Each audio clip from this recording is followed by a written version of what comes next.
B-boy. From the old to the new, still a B-boy. Too bold for the school, still a B-boy. East Coast to the West, B-boys worldwide. We supposed to be blessed, still a B-boy. This week, we're heading to Houston to talk about one of the first Southern record labels to put the South on the hip hop map. Started by James Prince in '86, Rap-A-Lot would quickly assemble some of the best rappers to ever come out of Houston. From the iconic Ghetto Boys to Gangsta Nip, from the Fifth Ward Boys to the Convicts, Rap-A-Lot always had their ear to the street. So this week, for the first time ever, we're taking a record label top 10 Rap-A-Lot Records releases. If it was an official Rap-A-Lot record release, it counts. Joining me, Brad Sadler, of course, had to be here for Rap-A-Lot Records, right? It just wouldn't be right. Raven Hunter's in the house. Diz Mega's back. Number 10. I'm going to the year 1993. The group is the Fifth Ward Boys, and the album is Ghetto Dope.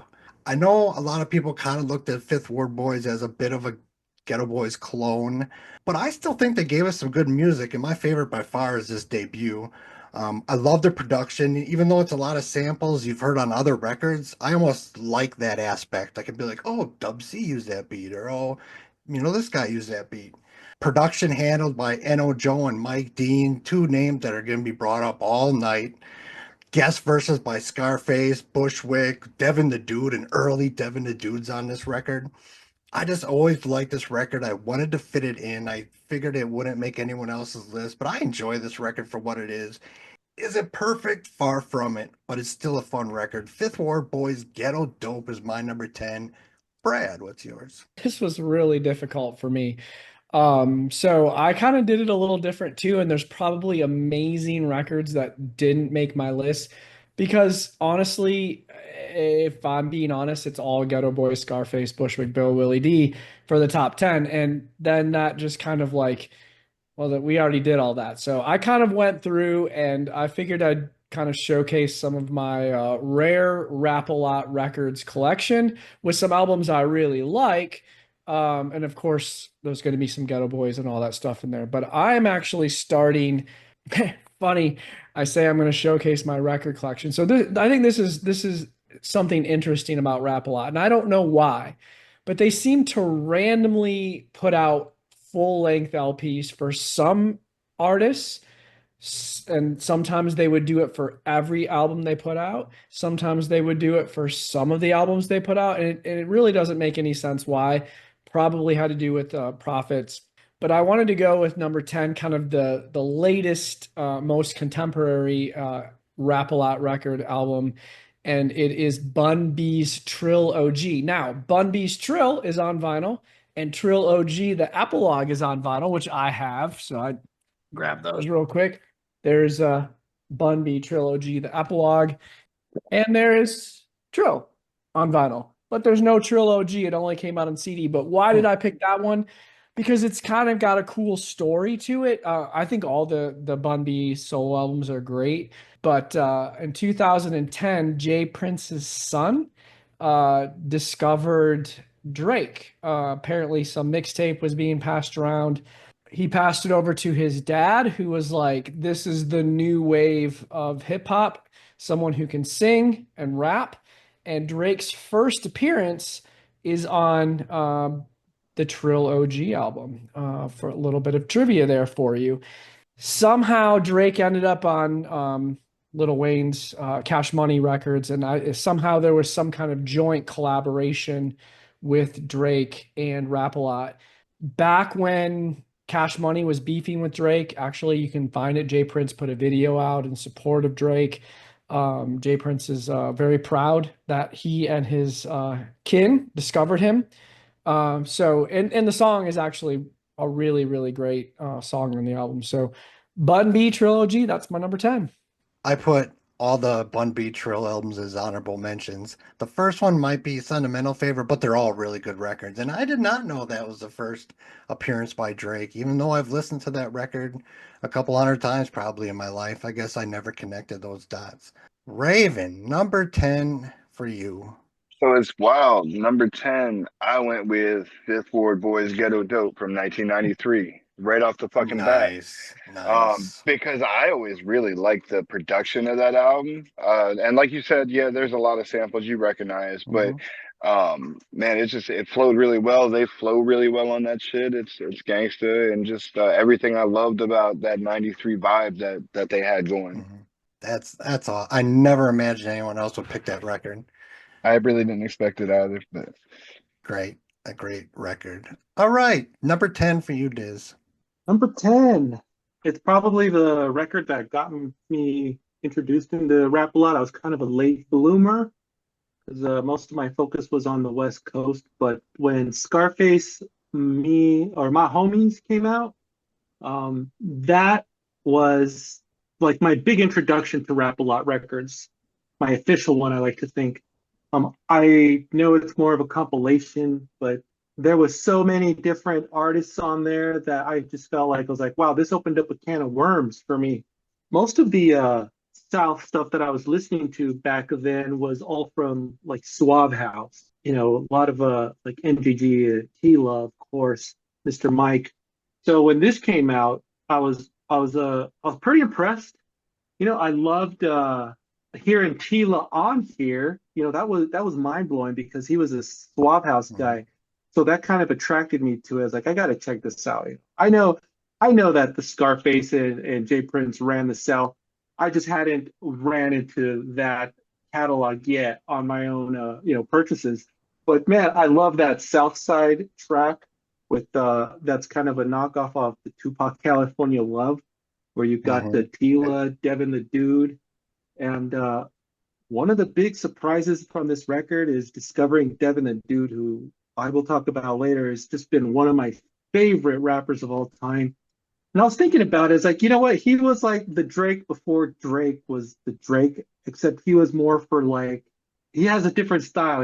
So it's more like gangsterism, it's more rugged, just completely opposite dudes. But the guy is a rapper singer who could do it flawlessly, like whenever he feels like it. I know we have like rappers like Cocaine and Nate Dogg, but I feel like Devin the Dude was proven on here that he could turn the switch on effortless, almost like switching lanes, really easy. Like the way he raps and sings, "Do what the fuck you wanna do" was on here. I love the record, and I think maybe Yuck Mouth was on here too. There was just a whole Tons lot of of people. Yeah. new stuff for me, and this was, I feel like, my real intro to Rap a Lot Records. So I gotta go with Scarface, My Homies. Honorable mention. No, go ahead, Brad. I was gonna say that was Bushwick's last rap on Rap a Lot. After he left after that. He was supposed to come out with a solo album, never did, and then he came back for the Foundation, I think, back in 2005. But yeah, I that think you're I right. love that my homies record. It's the first LP of that, or the first side, or whatever. I think it's a double CD. The Hmm. first CD of it is flawless. The second one, it gets a little, towards the end, some of that weird rock stuff at the end was not great. But that first CD and or the first four tracks, you could just listen Hmm. to those over and over and over again. They're so Be good. Legit and Bushwick Built together is just something I would never be able to get enough of. Like, I wanted more of those two, man. They were awesome. Yeah, and that was, except for the foundation, really the last time you hear Bushwick as the Bushwick we all grew up liking before he found God and made some really weird albums. Uh, yeah. but yeah, that was an honorable mention. That is a really great compilation because you had big names. I think Cube's on it, Master P's on it, who was huge at the time. Hmm. But then you're also getting more underground people that the people who bought it for Cube and Master P might get introduced to, and it's just the perfect type of compilation. All right, number 9. I am going to the year 1992. Bushwick Bill's Little Big Man. Now, my heart wants this higher, nostalgia-wise. It would be higher. It's a roller coaster ride. But I remember being so excited hearing this was coming. I remember ads being so excited. And then I read an interview like right before it came out where he was talking about a song where he told the story of how his eye got shot out. So, I mean, what perfect way to promote an album for Bushwick Bill, right? That interview just stuck with me. And that song ended up being Ever So Clear, which is like 6, 7 minutes long. That song is a classic to me, just basically takes you right through, no holding back, just the bare bones truth of that crazy night of his. And you get the Ghetto Boys Bushwick on songs like Chuck Wick, a great sequel to Chucky, Schizo, Call Me Crazy. But then it's very not consistent. It is a bit of a roller coaster ride, but my heart loves it for remember being so excited to hear this song about how did Bushwick lose his eye? Like, what's the story? Because we heard so many rumors and just that alone made it on the list. So Bushwick Bill, Little Big Man, kind of crazy cover art, but that's my number 9. Brad, what's yours? All right, I don't know if this will make anyone's list, but Menace Clan, The Hood. This the reason why I bought this, I've said it many times, like Bushwick Bill is one of my favorite rappers. And I was reading a review of this record, and they were like, Bushwick Bill, one of Bushwick Bill's best raps is on this album. So he's on here a couple of times. Now, interestingly, this was never actually released on vinyl by Rap-A-Lot. A couple of years ago, there's a couple of companies out of Europe that are taking lost kind of hip hop albums that maybe were only released on CD and cassette and putting out reissues. And I believe they're legit. I don't think they're bootleg. They're getting rights from the artist. I don't know how. This is really one of the only Rap-A-Lot ones I've seen, but that's kind of nice. They're numbered. This one has 220 that were pressed, and you can still get it for relatively cheap considering it's an import from Italy. And I had to have this on vinyl. I just love this album. It's a little bit more conscious rap for me, or they were more into that kind of like Nation of Islam, kind of thing. But still just a solid album with all the great Rap-A-Lot production. That was an honorable mention too, and I didn't expect it to make anyone's list. All right, Raven, you're number 9. And so I had to tear my list out of my book just so I could show you that I am not bullshitting. It's fucking Bushwick Bill, Little Big Man, 1992.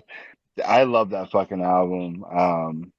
That's Ever So Clear, perfect. And then it's a perfect blend of Bushwick and Ghetto Boys, like that gritty Ghetto Boys Bushwick. And I didn't I thought it would be higher up on some lists, but I didn't expect to match you twice in a row. Little Big Man. Good pick. I mean, you're showing how well you know music. Almost perfect. Diz, number 9. Number 9, I'm going with Tila, The World Ain't Enough. His second record on here. I love it because he has his hands on all the production, and I feel like he's kind of overlooked as a producer, or was. Never really got that type of credit, But he was a dual threat rapper. He could produce, he could rap. He had some great tracks on here that will forever stick around in my head as some of the greatest. There's a song called Drugs with Devin the Dude and Gangsta Black that is just one of the best Rap-A-Lot songs ever, I think. And of course, it's funny. Devin the Dude, of course, brings it about a maid, and he's like kind of hallucinating. You got to check it out. I think it's an overlooked record, but it's one of my favorite that Rap-A-Lot ever dropped. And that's Tila, man. His sophomore record on here. World Ain't Enough. No, that's a good pick. I was looking. I assumed I would have had a Tila record as my honorable mention, but I didn't, so I guess I was hating. But not on purpose. Number 8. This is what Raven's number 8 is going to be. I went to 1996, and I'm getting out of the South. Do or die, picture this. I had to rep the Midwest. There was something in the water in Chicago in the 90s. You got Twista, Crucial Conflict, and then comes Do or Die. Their debut album, the huge song Po Pimp with Twista. I mean, it blew up everywhere, but here, Milwaukee's less than an hour from Chicago. That song was literally playing 24/7 all the time for it seemed like a couple years, 96, 97. It was so huge. And one of the biggest producers from the Midwest, legendary Trackster, who did a lot of Twista stuff, produced heavy on this. And Mike Dean also did some production, but I love that Rap-A-Lot. They also actually signed Fun side fact, a Milwaukee group called a G to a Key in this same era, but that when they started reaching outside of the South, I thought that was kind of cool. They came to my neck of the woods and tried to find someone. But Do or Die, I mean, they made they had a nice solid run of albums too. But my favorite is always Picture This, that first one. I'm always going to sing along with Pole Pimp in the worst singing voice. So yeah, Do or Die, Picture This, that is my number 8. Brad, what is yours? All right. So I picked up this record actually a few years ago. I was in Atlanta and I was record shopping with one of my friends, and we walked into a shop that was pretty much only selling like hip hop 12 inches and just mainly, yeah, mainly kind of hip hop stuff. They didn't have a whole lot of albums, but this was hanging on the wall. And I just made a beeline for it. I had been looking for this forever. It's super hard to find record. So it's the Convicts. And also I already had the long box with the Oh, little see? sticker there. Look at that, Ghetto Boys in Choice. So this is Big Mike's debut group with 3-2. Around that time, I think he was sharing an apartment or lived close to Snoop Dogg, and that's why Snoop Dogg mentions smoking and choking him with the motherfucking Pita Man. But this was his debut album, and I wanted to read why I love this album. I was looking. Let's see if I can find it real quick. So the all music review of this album is just great, and once you hear what it says, you'll be like, "Oh, this is why Brad likes it." So they start off with lackluster production, simple beats, and the pedestrian rhyming skills of Big Mike and 3-2.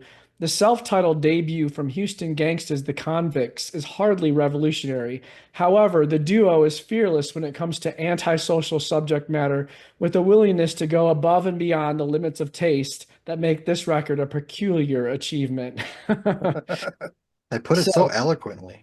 yeah, I read that and I was like, yeah, that's why I like this record so much. There's nothing socially redeeming about it. It's just a good quality gangster rap record. My number, whatever we're on, seven, Hey, eight. hey, yeah. That was an honorable mention too. That's cool that you had the long box seal too. Nice, nice. Raven, number 8, Do or Die. Okay. Should we just go on? No, sadly not. But I will talk about that album later. Ah, Number 8, I'm actually going to circle back to Brad, and I'm going to go with Menace Clan The Hood from 1995. All right. Because always love that album. It's 94 to 90, late 96. Their production was at its peak for me. It was some of my favorite beats. It's always so gangsta and grimy and just dirty as fuck. And yeah, Menace Clan, I bought it the day I was in fucking Kmart and picked up the tape and saw featuring Bushwick Bill, and it was immediately to the register with it. And I fucking just, me and my brother used to blare that shit. yeah, that's cool. That's getting love. Yeah, in that era, I would buy almost anything if it was Rap A Lot Records. But if it did feature the Ghetto Boys, of course. Oh, that's cool. That's getting love. Number 8 for you, Diz. Number 8, I got to go with Devin the Dude's Just Trying to Live. I always enjoyed Devin the Dude. This one is cool. It's got Dr. Dre doing a beat. T-Mix is on here doing a beat. Starts off with that Zeldar Yeah, it's introduction kind of where weird. he's like an alien and he's like, he discovers weed, and it's hilarious, man. My favorite tracks on there, R&B, Who Is That Man Mama? Oh, and he had that one track, of course, that T-Mix did, had a Exhibit and Nos on there. Pretty underrated, because I always forget about it. Maybe it's just underrated to me because I every time I hear, I'm like, oh yeah, I forgot that this song exists. It's a great song. Some of the best lines that Devin has on here. You gotta check out Just Trying to Live. It's an easy listen in my opinion, but he's kind of an easy type of rapper when it comes to like the subject matter of what he does and says, and more of the same for Devin the Dude here, Just Trying to Live. Another honorable mention. That is my favorite Devin the Dude album. He has a track on there where he takes the intro from Ice-T's Home Invasion, which is, warning if you're offended by bitch, Yeah. cusses, and he makes a rhyme out of all those cuss words that Ice says on the intro to Home Invasion. Just so clever. But You that know is who produces that? Mr. Mix, who from produces Two that. Live He Crew. like that's right. Oh, and I didn't know that. No, Yeah, if I'm correct. that would have made my top 15 because that's a fun record. That's a really fun record. All right, we're sliding into 7, and I'm going to 93. Scarface's second solo, The World Is Yours. Another one that nostalgic would have had it higher. I bumped this so much when it came out over and over and over. I don't remember what I had as number one on my Scarface list when we did Scarface, but I'm pretty sure it would have been Now I Feel Ya. Again, another 6, 7 minute song, just on the reel, pouring it all out. I love those kind of songs so much. The record is 70 minutes. It's just classic early 90s Scarface Street Tales. After this record, when you get into the diary and beyond, he had kind of switched his flow and for the better. But this was kind of the last old school Scarface sounding record, and I love it for what it was done. Most of the production was by N.O. Joe. You get the introduction of Too Low. I mean, that was ill to me. This like 13-year-old kid who's kicking this gangstish G shit. I thought that was cool back in the day. You get part 3 of the Mr. Scarface story. I mean, just a great record. I don't think this gets talked about enough, this record. So then I decided to talk about it. That was my number 7. Brad, what is yours? All right, so I am going to, I don't know, 89, 90. So Ghetto Boys, when they first started, they were originally a different group spelled Ghetto. And then we got the classic lineup with Scarface, Willie D, Bushwick Bill, and DJ Ready Red. But initially, when Grip It came out, they still spelled Ghetto Boys with that Ghetto. So if you are a collector like me, and you're looking for the first press of the Ghetto Boys CD, because this one was not pressed on vinyl. This is probably one of the only Ghetto Boys albums that wasn't actually pressed to vinyl. However, there is two very, very rare that Rap a Lot for all their albums made a lot of like club singles and radio singles. And generally they're like a dime a dozen, but if you actually look, they only made a handful of these because it was just kind of starting out. And these are some of the rarest actually Rap a Lot records. But anyways, Grip It has the original Steve Miller sample for Gangster of Love. First time you get to hear Bushwick Bill rapping. Before that, he was, I guess, just dancing. Just an awesome record. Whether you listen to the self-titled one or you listen to this one, it's just high energy, lots of great rhymes, just a fucking killer record. This one is signed by Scarface when I met him. Thanks. And one of my favorite Ghetto Boys songs, Do It Like a Geo, Yes. is on that. I love that song. I love that song. There's really not a bad track. There's not. That was an honorable mention as well. Kind of like you said before, I could have had it all the Ghetto Boys albums almost on here, except for The Good, the Bad, the Ugly. That one was bad, but Yeah. number 7 for you, Raven. So I'd missed it by one. My number 7 is Do or Die, Picture This from 1996. And that's because again that 94 to late 96 era, their beats is just they're so fucking hard and just so gangsta. And yeah, I think Do or Die shines off all the albums they had. This was definitely their definitive album. Every song just hits, and I remember buying the tape and throwing it in like the Dodge Neon and the doors rattling from the bass and just being like, this was the best summer ever when that came out. So You are right. That era of their production, if you take Resurrection and then go out 2 years each direction, I mean, yep. It's just every beat is just so fucking hard. mhm. Like between solo albums or group albums, they were on their A game for those 2 years.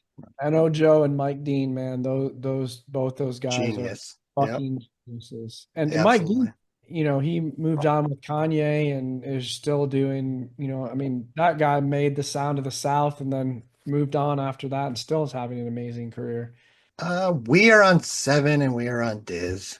So 2008, Scarface married us. I thought that record was pretty tight from top to bottom. The producers, N.O. Joe, Mike Dean, of course, a little bit of Knots. Tone Capone, that was pretty cool.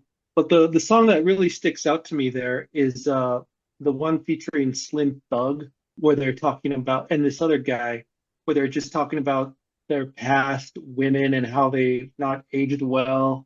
And it's pretty tight, man. I love Slim Thug's flow on there and some of the shit he says there. And then, either way, I think that record is one of my favorite well, probably my favorite Scarface record because I just enjoyed how tight. It felt like the production was so top notch, and to be there at that late in his career and still give a shit was pretty impressive. Yeah, that's probably one of my favorite. Well, of course, it made the list, so no, I love the record, man.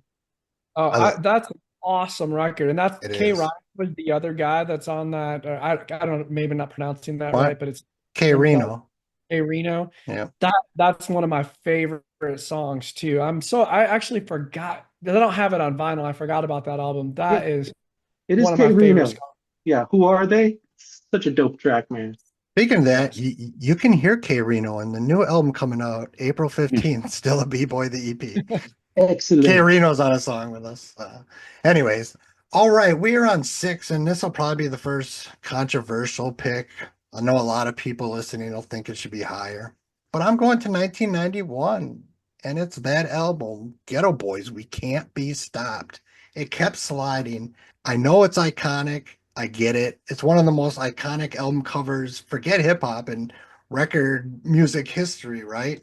That they shot an album cover in the hospital after Bushwick literally got his eye shot off is the craziest shit ever. I remember hearing that back then, even young, I thought there's no way that's true. That's just an urban legend. They had to stage it like after.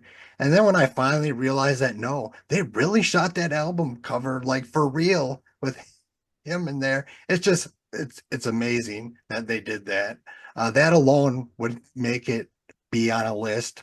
But then, of course, you get My Playing Tricks, right? The best Get Boys song probably ever. One of the best hip hop songs, period, right? Ever. I think it could easily make a top 20 hip hop songs of all time. The storytelling, since 91, I've never looked at Halloween or Gold Medal Flower the same. My head will always go there. What makes it slip for me, and I've always knocked this about this record, is there's too many solo songs. It's like you could see that they weren't getting along because there's like only a handful of songs with all three of them rapping on the same song, and that always bothered me. I just didn't like. I wanted them together, and it always kind of bothered me. But even with solo stuff, I mean, I love "I'm Not a Gentleman" by Willie D. It makes me laugh every time I hear it, even though it's a little problematic in 2025. With the title track, "We Can't Be Stopped," "Fuck a War," it's great, right? "Gotta Let Your Nuts Hang." It's iconic, and I get it. It's just it always slid because of you can see without seeing that they weren't on the same page or getting along. Like I bet Jay Prince was just pushing them to get this out. But We Can't Be Stopped. My number six, Brad. You're up. Before I jump into mine, it actually didn't even make my list, but I'm glad somebody brought it up. And the reason it didn't make my list is honestly, there's a couple of tracks on here that I like the Punk Bitch Game, even the other levels not that great. And I love Bushwick. And just the last few tracks I kind of like not as good.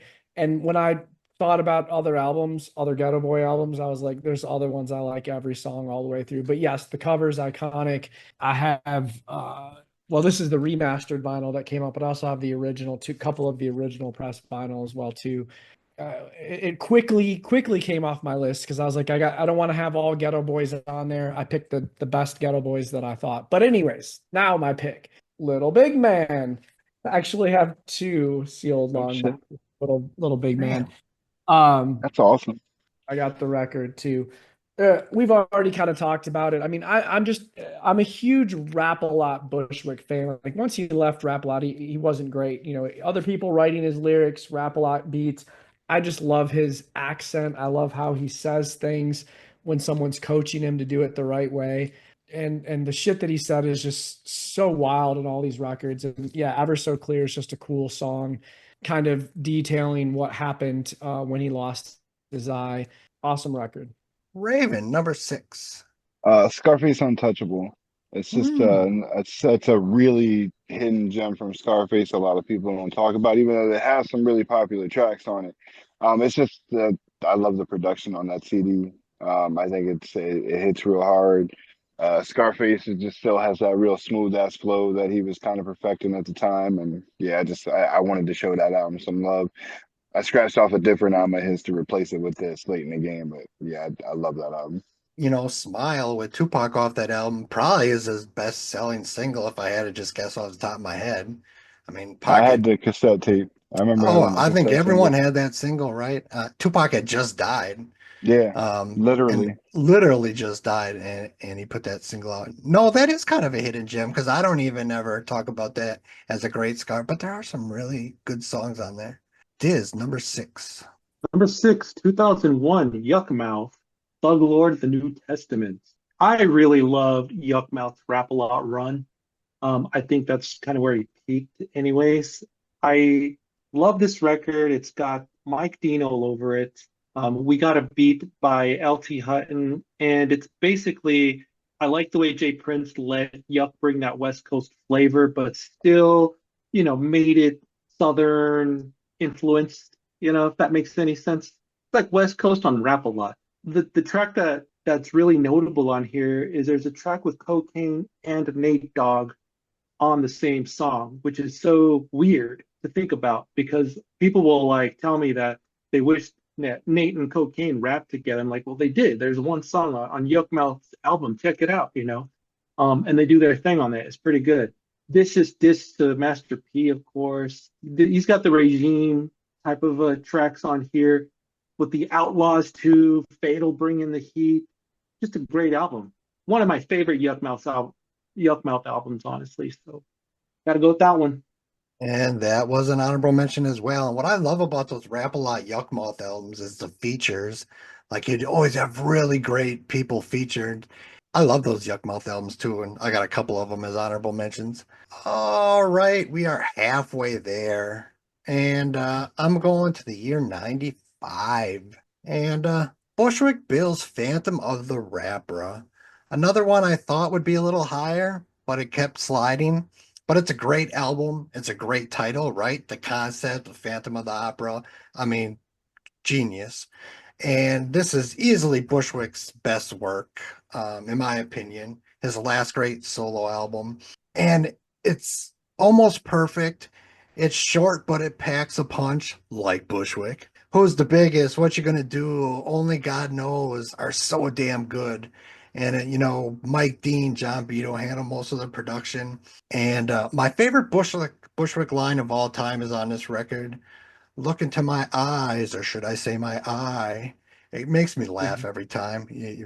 So, Phantom of the Rapper, it's short, but hey, if someone's going to make a short, powerful record, Maz would be the guy who's 4'8" and straight, don't give a fuck. Phantom of the Rapper on my number 5. Brad, you're up. Love that album. I'm sure it'll come up later. So I actually realized this should have been a little earlier in the list, but I skipped over one. But anyways, it is here now. Willie D's Controversy, one of the first solo Rap-A-Lot records. Didn't come out on record, came out on CD and tape. But once again, in the early Rap-A-Lot presses, these the club mixes are actually really, really rare. So this is actually like a really hard, and it's got most of the songs. It's got 6 of them.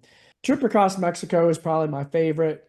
Everyone knows Bald Head Hose. Just an awesome classic Willie D record, a great one, and a little higher than it should have been, but that's okay. That was an honorable mention, and a very memorable cover. And it's actually perfect for Willie D because he's that in your face, just straight whatever he's thinking. And that's kind of what the album cover is. I mean, to see this record with a Klansman on it and whatnot. Bald Head Hose, I mean, that still makes me smile. One of them songs that'll always make me smile. Raven, number 5. Number 5, I would almost guarantee I'd put money on nobody else has this album on their list. I went with True Game from 1995, Mad CJ Mack, because fuck, I love CJ Mack. He's all over that Phantom of the Rapper album, and I got so excited when I saw he had an album coming. So I had to grab that too, and it's a little bit conscientious, a little bit almost G funky in comparison, but the beats kind of just feel like an extension of Phantom of the Rapper, and I fucking love that production from that era. CJ Mack, True Game.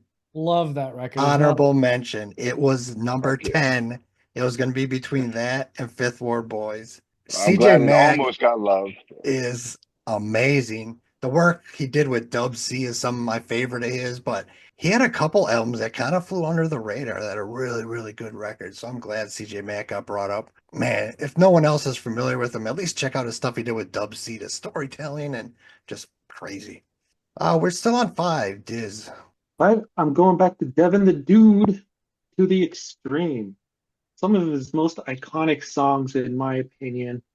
Crazy production here. Mr. Mix, which was mentioned earlier, Damo, of course, and then Mike Dean. You know, this is nothing surprising, but if you bought Devin the Dude, this is what you wanted out of Devin the Dude, just that rap-a-lot flavor. Some of my favorite songs on here got to be like What, where he's like making excuses all the time. They're like, who's on the phone? What? Who? When? Where? Whatever. You know, hilarious shit. I think this is the one, yeah, right now. This song right here, I don't like it might maybe it just hits me different, but when I listen to it, it just like takes me and puts me right into his shoes. He's all he's doing is rapping about being on an airplane and rolling a joint, and he's like describing everything he sees from the flight attendants, and it's a crazy description in his own way. And I'm like, man, this guy is a genius. I love it. I love the record. Devin the Dude. I'm glad that he's getting some love. All right, number 4. And I'm going to the year 1992. And shout out to the homeboy and friend of the pod, Surreal the MC, who always says when we talk about this rapper, he's his favorite angry rapper. 92's Willie D going out like a soldier. I love Willie D. I love this record. And if I was objective from the outside, yeah, it probably shouldn't be number 4. But I love this so much. I played this tape out when it came out.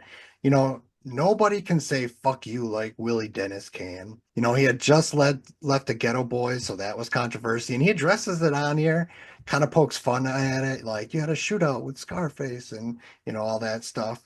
But the title track to me is amazing. I always rap along with it. I love that. Songs like Die. I don't know, Willie D says things unlike anyone else can. Like on Die, he goes, I heard your new song on the radio. Hated that shit. And just the way he says it makes me laugh every time. Like no one else can say it like he does. You ain't no gangster, go back to school. And also on this album, he's the only person who ever responded to the Choice Big Payback diss with a song of his own, Little Hooker dissing Choice. Weren't they label And mates? they were label mates. Actually, in her first record, I think Willie D was writing for her. And of course, a Rodney King diss song, which in 92 from a rapper was like, blew my mind. But they have a song called Fuck Rodney King. Just crazy hardcore shit. Doesn't give a fuck. 1992, Chris loved that kind of music. So going out like a soldier, Willie D, my number 4. Brad, you are up at 4. All right, so I'm also going with Scarface, Uh, The Untouchable. How do you follow Yeah. up the best album of your career? It's probably the second best album of your career. So the again, I collect records, so I figured also just talking about this after the Rap-A-Lot moved over to New Tribe Virgin for producing their records. They often would put out for the big releases. They put out one in the U.S. And then they'd put out like a UK or an or a EU record. And interestingly enough, like why does that actually matter? The US records often had songs deleted off of it, and that was, I think, to just preserve sound because some of the records were really long. But the UK ones or the EU ones have all the songs on them. So if you want to get a vinyl with all of the songs from that record and play it, you need to find the UK EU presses. So that's true of Untouchable. On side B, there's an extra song added, and some of the other ones I'll talk about as well too. So of course I have both, but my US is sealed and the UK one is open, so I can play it because it has all the tracks. man, that album didn't even make my honorable mentions, but it is a good record. Raven, number 4. Number four, I went with 1991. We Can't Be Stopped from the Ghetto Boys because the album cover to just the attitude they had in that era. It's my favorite, definitely my favorite Ghetto Boys. I flip flop between that and the 1990 Ghetto Boys release just because I really like that album, but I know that's more of a remix album, so I went more towards just the classic We Can't Be Stopped. And again, mine's playing tricks on me. You can put it on today. Everybody still fucking loves that song. Yeah, soccer moms and minivans know that song, you know. Yeah. I remember hearing that song on the local Milwaukee radio station when it came out, and my mind being blown that the Ghetto Boys were on the radio. That blew my mind that the Ghetto Boys would ever make the radio. So I always think about that too with mind playing tricks. Number four for you, Diz. Number four, I'm gonna go with the Zero, The Life of Joseph Dub McVeigh. Love the production on this record. It's just Mr. Lee, Mike Dean for the most part. Favorite tracks on here is the first one, just Zero, and then Crooked Officer. And we just get a lot of what Zero does best. At this point, he's legendary. This is like his seventh or eighth record, and today he's still doing it. But this is more of what you want from Zero. And my favorite era of Zero, of course, was his Rap a Lot era, and I had to add him to the list because he almost like trailblazed a lane for himself just with his skills, being the guy who does his own hooks and then the dude that does his own rap. Hard worker, phenomenally talented. Got to put that record on the list. Some love for Zero. Yeah, I didn't even consider his albums.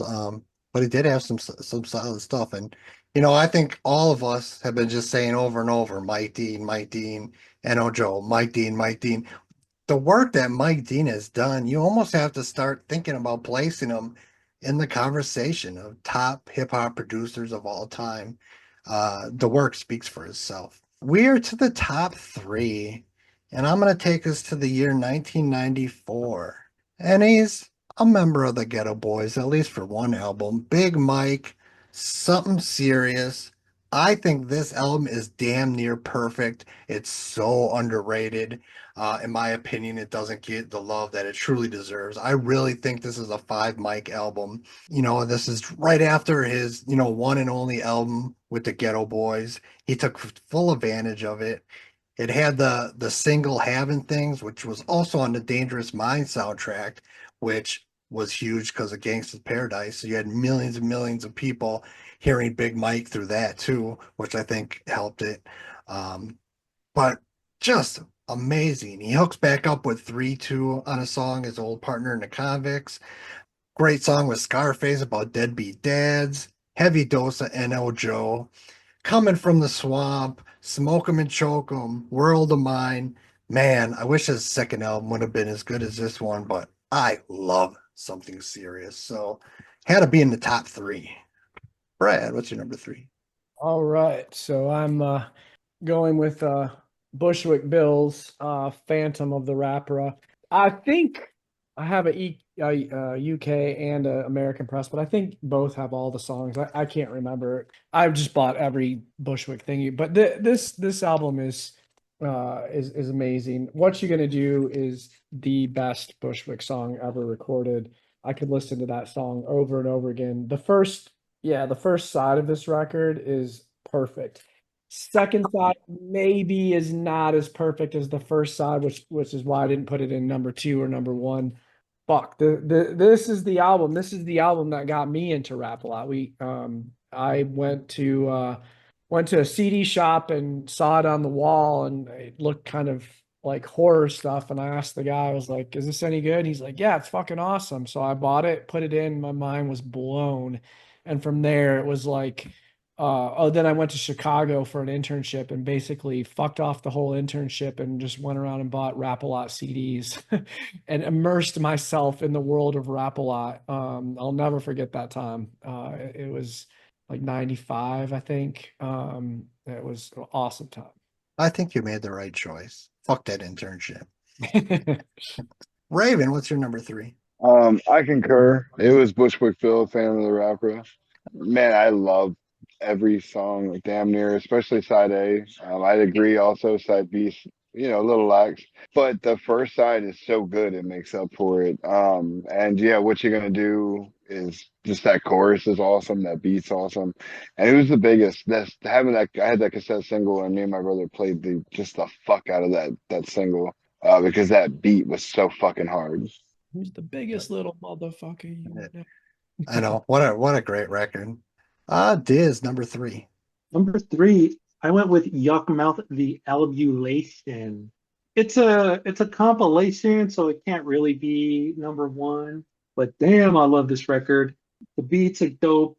Dean, Capone, whatever. The features though, crazy features. We got Stallions on here with Tech Nine and MC Ren. Iconic track. Maybe not the first time I heard Tech Nine, but the first time that Tech Nine made me a fan of his was from the Albulation record. I thought his song on that Death Row compilation was pretty forgettable, but on here, dude sounded like a deity of some sort. Like, wow, this guy is fucking dope. You know, Tech Nine. Little did we know how much he would really blow up. After all of this. But I love the songs with the Outlaws. We got a remix with Daz Dillinger and Corrupt. Yuckmouth often raps about the tragedies of his life and how hard it was growing up. So he's not just a silly gangster dude, but really he went through some shit and he talks about it on here, with his dad passing away, his mom, and how rough it was growing up. You kind of get his life story on here, I thought, which kind of gave him room later to just rap to be that nutty gangster, and that's fine. But I've always thought the Ovulation was one of the best double disc records ever made, at least in 1997 or 8 when this came out. Looking back now, okay, maybe the hype has died down, maybe not, but it's still a dope record. It's number 3 for me. Been a Yuck Mouth follower ever since. I just picked this up on vinyl. It's a really, really hard vinyl to find. Oh man, that's awesome. Yeah. Number 2. The year is 1994. My number 3, I talked about a 5 mic album. My number 2 is a 5 mic album. Not only to me, but to the vast majority of people. Scarface, The Diary. When I met Scarface a few years ago, I wanted him to sign my Diary CD. So he's like, I give him the CD and he's like, nah, man, I got to sign the inside where my signature is. So I got his actual signature by the one that's with the pressing. But The Diary, definition of a masterpiece, right? Coming off the Willie D. Less Ghetto Boys album, Face gave us this classic. There's no bad song. There's no skips for me. I Seen a Man Die, so powerful, right? Hand of a Dead Body, so damn hard and real. You get Ice Cube in his prime. Jesse James, White Sheets, even the Mind Playing Tricks 94, I like it for what it is. And again, a combination of N.O. Joe, Mike Dean, and Scarface himself doing the production. A thing I always found crazy is all these Ghetto Boys solo albums, they rarely, if ever, featured each other on their solo albums, even if they were between actual Ghetto Boy albums, which I always thought was interesting and more proof that wasn't like they were close, tight homies. They were just kind of business partners in a group. But Scarface, The Diary, there's nothing bad I can say about it. Maybe I wanted more, but other than that, classic. Brad, what's number 2 for you? I mean, you can't go wrong with a motherfucking classic like The Diary. So, yeah, here we go. This is the U.S. press, and this is. Oh wait, I got a couple of U.S. presses. Maybe this is a remaster. I can't remember. And this one, I got Scarface to sign the record. And when he flipped it over, he's like, "Where's my signature, man?" He didn't realize that signature Isn't on the record. Isn't on the record. So, but he did sign it. He did sign it right by the signature. But it's funny, he asked that question, and I didn't know what he was talking about because I don't really fuck around with CDs.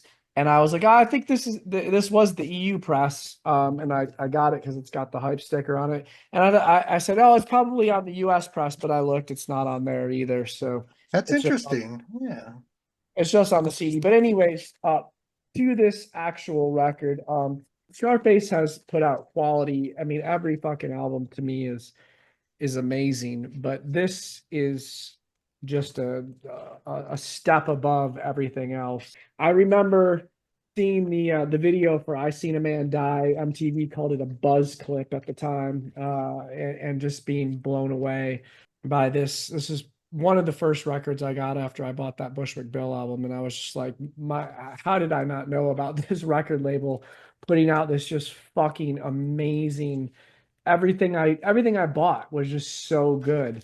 But this is his pinnacle achievement. Can't say enough about it. Fucking great album. Definitely classic. Raven, number 2. My 1 and 2, man, they fought back and forth, but I kind of had the top three down from the start. And yeah, Scarface the Diary from '94 was my number 2 because it's fuck, up until that point, I would have said Scarface was my least favorite of the three members of the Ghetto Boys. And then that album came out, and every fucking song is perfect. It's an album that, like, anytime I have to go out of town for work and I'm gonna drive for like an hour and a half, that's one of the albums that's gonna play start to finish while I'm on the road, just smoking a joint, just vibing down the road.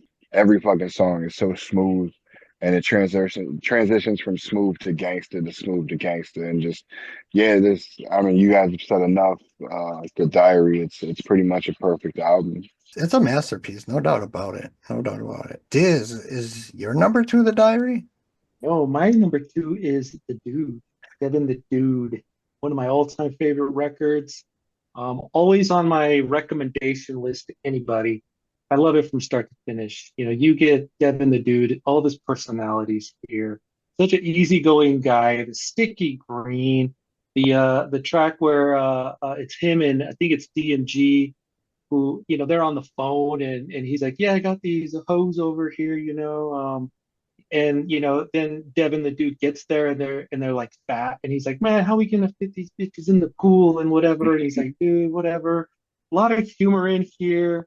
I mean, I could pick any song and just talk all day about it, See What I Could Pull, produced by Damo, it's just a chill track where they're not even in the club. He's just kind of like outside of the club, just checking it out. And I'm like, yeah, man, I love it. It's Devin the Dude. He's got the song where he's talking about where he can't keep a job because he's always getting fired. He's always drunk. And the end, he's like, yeah, I just smoke weed so I could work more, so I could buy more weed, so I could work more and whatever. And great introduction to Devin the Dude as a human. And he's just one of the greatest. So this was my number 2. And a memorable album cover, too. For sure. Yeah. All right, this brings us to number 1.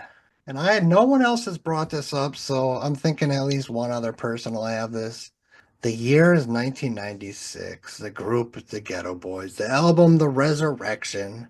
I'll never forget the anticipation for this album. It was huge because finally we get the true lineup back together, and they did not disappoint. Nothing against Big Mike. I love Big Mike. I just had him at number 3. But when Willie D, I can never have that Ghetto Boys album Till Death Do Us Part. I can never fully accept it because it's not the Ghetto Boys to my brain. I love great songs, amazing songs on there. But to have Willie D come back home where he belonged, and then for them just to fucking kill it from that opening chord of the first song, Still. I mean, that almost gives you chills up your spine. It's just classic GB. It's so hard. I mean, it's harder than hard. I never get sick of it. World as a Ghetto was a perfect single, right? Sampling that classic war song. I Just Want to Die by Bushwick Solo. I don't know if there's ever been a song that paints suicide more vividly and perfectly than I Just Want to Die. Point of No Return, First Light of Day, Ghetto Fantasy, just all three came and hit on all cylinders. It was like they could not be stopped. Tons of Mike Dean production. Ghetto Boys The Resurrection will always be my favorite Rap-A-Lot album. I wrote this at number 1. Didn't even consider it coming down. It's just perfect. Brad, number 1. I knew that was going to be your number 1. And because of that, and this is a truly honest thing, like Resurrection or Till Death Do Us Part depends on the day for me, whether or not, and this is actually the remastered version. I have a couple of the original as well. I just happened to grab the remastered version. So first of all, like the story behind Eno Joe, like he like produced all the beats for this record like in his home and then shopped it to Rap a Lot, and then they gave it to the Ghetto Boys to rap over. And uh, not taking away anything from the Resurrection, but no nuts, no glory. I don't give a fuck what anybody says. It's better than any song that Willie D did solo. And I love a lot of Willie D solo songs, but No Nuts, No Glory is the fucking shit. And then Serial Killers, hilarious. Murder After Midnight's a great like little story. The Bushwick Bill track on here, it's so fucking wild and crazy. It's the most wild like lyrics of anything. And then you've got Crooked Officer, 6 Feet Deep. Then you got the Posse cut, Bring It On. Just a classic. It's just a classic album. Every song is a jam. Not there's nothing that I skip over. I listen to the whole fucking thing. And again, Resurrection is also really good, and I feel just as strongly about it. Tomorrow, you'd ask me, and I'd be like, no, fucking Resurrection's the number one album. But today, because I knew you were going to do Resurrection number one, and I wanted to bring this up, it's Till Death Do Us Part. I did put it as an honorable mention. And you labeled or named all these great songs, and they are. But my favorite song off that record is actually the first one, the GETO one. Okay. The scratching before each one. Oh, such a great record. Raven, number one. I think you got my back on number one. Yeah, 100% is a Resurrection. I remember when The World is a Ghetto cassette single came out and fucking Still was the side B. Man, I just out that I don't know if my radio went up any higher when I was listening to that shit. And every song. And my one of my all-time favorite songs is off that album, and that's Open Minded. And it's because that fucking beat makes me want to just rip people's fucking faces in half. Like it's just so fucking hard. And every verse on that track just goes fucking hard. Yeah, such a harder than hard record. Just what you want from a Ghetto Boys And you had some album. Menace Clan in there too. It was just Right. a great fucking album. Number one for you, Diz. My favorite record is Bun B 2 Trill, kind of the one that he did in the middle there. I didn't hear Trill first. I heard this one first. It blew my mind. I thought that Bun B was going to carry the torch for a while for Rap a Lot, because he was just so badass. The music on here, all badass. Particularly the song "You're Everything," which has 8 Ball and MJG, and I think Rick Ross. I love that song, man. It talks. I mean, they're rhyming a lot about and just like name calling other rappers from the South. It's an iconic track. I know they did a video for it. You know, the subject matter is dope. Bun B, he's a tough guy, but he's got that gangsta wisdom at the same time. And I don't even have to explain it. If you've ever heard Bun B on a record, then you know what I'm talking about. He's kind of got that big OG type of mentality with him, and he continues to carry himself like that. Like he's a gangster, but he's like, you know, he's not fucking stupid. Originally, when I did this list, I thought it was your favorite rap top 10 songs, and you know, the one off of this record, Your Everything, was my number one Rap a Lot song. So when I redid the list after, I was like, oh yeah, okay. I was like, no, you know what? I think I'm gonna stick with this. This is gonna be my number one album because I love it from top to bottom. Like every time I listen to it, it's like, oh, it's like the first time again. So my favorite record, man, off Rap a Lot. What I like about Bun B is no matter who he raps with, he always fits. He never sounds out of place. He just has that ability, like a chameleon. He always fits, no matter who he's rapping with, whether it's a Southern rapper or it's Jay-Z or whoever. Made it to the end of the list, as always, honorable mentions. Now, before when we started, I gave this disclaimer about an album I thought would be on all yours list, and nobody brought it up. And I had this big, long defense of why I didn't put it up, and that was the self-titled Ghetto Boys album, because that is an amazing album. I love every song, but a lot of it is songs that already had come out. They just redid them, and that was the basis of my argument. I cannot believe nobody had that album on their list. Blew my But mind. that was the reason I took it off mine. Is because essentially it was a Yeah. remix album. So Yeah, but it's so it's a good. great album, but it is like you could listen to the original Grip Right. It. But it's good in its own right if you just want to listen to something a little bit different, I still play it. Mr. Scarface is back. I still love that record. I really wanted to put this next one on the list, Choice, The Big Payback, just because that song, The Big Payback, I don't know how, but it's so underrated. There's so many people that have no idea that someone made a song dissing Too Short, NWA, and Ghetto Boys in their prime. It's amazing how many people don't know that song. And it was like crazy to me when it came out. Like she's dissing the best of that time. Nobody brought up any Gangsta Nip. South Park Psycho, Psychotic Genius. Another kind of obscure one is the Seagram's first album, Dark Roads. There it is. There it Yeah, I is. got it. So I was Yep. hoping somebody would bring it Yep. up. I walked into a record store 30 years ago, and this was sitting in there. I bought a bunch of sealed Ringmaster tapes and this long box for just like each was like I think the Ringmaster tapes, they were first press Ringmaster tapes, bought them for like $1. And I Oh, think I paid for this. This is three for $10. So I got three long boxes. This is so fucking crazy rare. But yeah, I picked this up in North Chicago, Illinois, at a tiny little record store. Were those the Ringmaster tapes that were gold? Yes. Yes. And I went to the first gathering and sold them for like 20. I had a stack. The store had like 10 or 20 of them. I bought them Mhm. all and I sold them for $20 a piece at the first Nice. gathering. Nice. A couple more. Mr. 3-2, Wicked Buddha Baby. Smooth ass album. Another one I kind of wanted to get on was the Ghetto Twins, In That Water. That is a hard, hard album. And Yuck Mouth's Godzilla was another one that wasn't brought up. Anything we are missing from Rap-A-Lot Records? Nope. there's a G to a key. You kind of talked about that. Yep.